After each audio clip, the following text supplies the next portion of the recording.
ప్రేక్షకులకు నమస్కారం అండి. చర్మ సౌందర్యం కోసం ఒక చక్కని నలుగుపిండి మీకు ఇప్పుడు చెప్తానండి. దీన్ని వాడుకోండి. చాలా గ్లో వస్తుంది మీకు ఫేస్ కానీ బాడీ కానీ. అర్థమైంది కదండి. ఇంగ్రీడియంట్స్ జాగ్రత్తగా స్లోగా చెప్తాను, 2-3 సార్లు చెప్తాను, జాగ్రత్తగా రాసుకోండి. పసుపు 10 గ్రాములు, పల్లీరు విత్తనాలు 10 గ్రాములు, ఆవాలు 10 గ్రాములు, కుంకుమ పువ్వు 10 గ్రాములు, కర్పూరం 10 గ్రాములు, తుంగమస్తలు 10 గ్రాములు, సొంటి 10 గ్రాములు అండి. అర్థమైంది కదా. 7 రకాలు వచ్చినాయి చూసుకోండి. ఓకే. ఎర్రచందనం 40 గ్రాములు తీసుకోండి. అర్థమైంది కదండి. 40 గ్రాములు ఎర్రచందనం. సారపప్పు అంటాం మనం, స్వీట్లోనే అది వేస్తారు. మొరలి పప్పు అంటారు దాన్నే. మురిపళ్ళు అంటాం కదా, తిన్నగా మిగిలిన గింజ లోపల పప్పు అన్నమాట. ఇది చాలా కాస్ట్లీ అండి. ఇది కేజీ 3,000 దాకా ఉండొచ్చు, 2,000 నుంచి 3,000.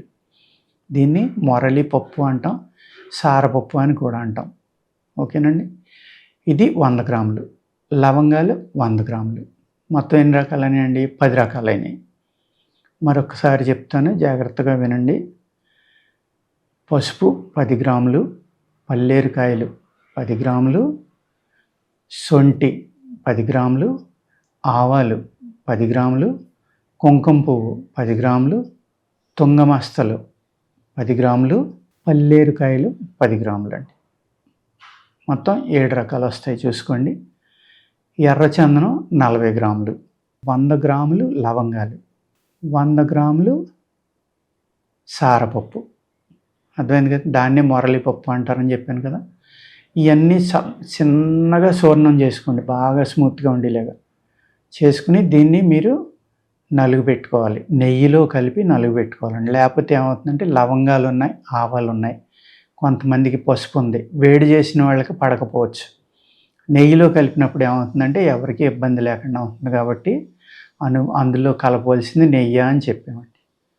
అర్థమైంది కదండి. ఆ నేతిలో కలిపి బాగా దాన్ని మీరు ఒళ్ళంతా రాసుకోండి. మొహం, మెడలు, చేతులు, మీకు ఎక్కడైతే బయటికి ఎక్స్పోజ్ అయ్యే పార్ట్లు ఉన్నాయో అక్కడ చర్మం యొక్క మడతలు తగ్గి చర్మం గ్లోగా కాంతివంతంగా కనపడాలి అనుకుంటారో దానికి ఇది వాడుకోండి.